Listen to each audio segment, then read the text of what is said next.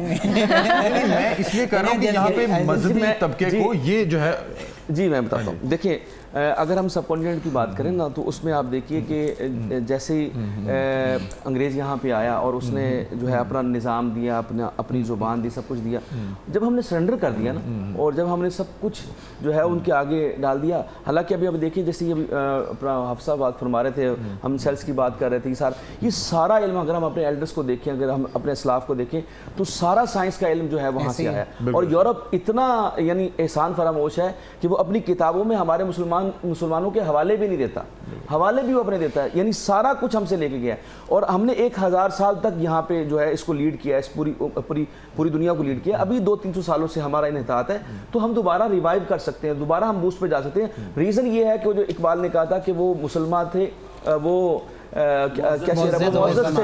زمانے میں مسلمان ہو کر ہم خار ہوئے تارک قرآن ہو کر. تو قرآن کو جسٹ صرف یہ نہیں ہے کہ ہم جسٹ فار ریڈنگ, بلکہ ریڈنگ کے ساتھ ساتھ میں کہوں گا کہ استاد کے ساتھ. آپ کا بڑا یہ میرا پوائنٹ آف ویو ہے کہ صرف اکیلا جو ہے نا قرآن پاک کو نہیں سمجھنا. بالکل ایسی ہے. میں چاہ رہا ہوں کہ ہم گفتگو کا سلسلہ دوبارہ شروع کریں گے.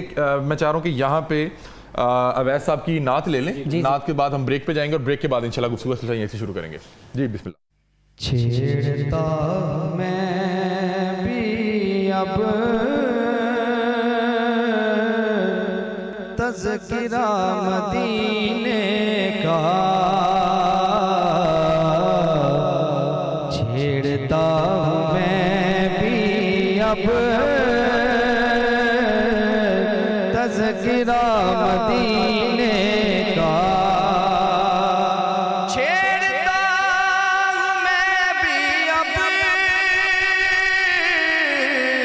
تذکرہ مدینے کا. کھل رہے ہیں لب میرے, یہ فیض ہے مدینے کا. پوچھتا ہے جب کوئی مجھے آپ کا وطن کیا ہے, تو دل جواب دیتا ہے لکھ پتہ مدینے کا. آسمان کی خواہش ہے کہ میں زمین بن جاؤں, آسمان کی خواہش ہے میں زمین بن جاؤں. جب سے اس نے دیکھا ہے مرتبہ مدینے کا, کیوں بھٹکتا پھرتا ہے, پاس آ مرشد کے, یہ تمہیں بتائیں گے راستہ مدینے کا. پھر ادیب کو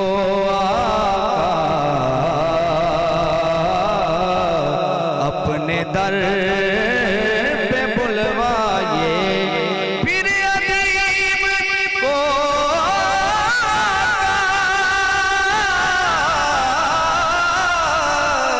اپنے در پہ بلوائے. روز ایک جاتا